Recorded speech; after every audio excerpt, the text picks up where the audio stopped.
Hey everyone. Today, I'm going to show you fix this setting is disabled on managed browsers Chrome and enable use secure DNS in Google Chrome.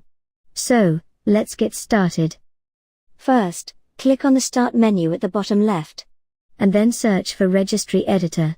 And then select it from the results. And then click on the Yes to confirm.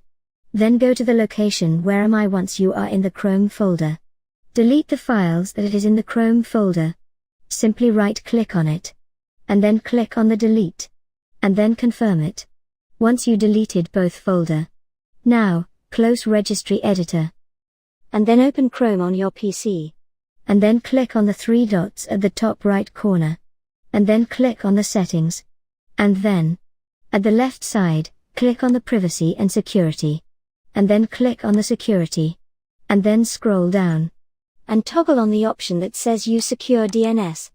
And your problem will be fixed. And that's it.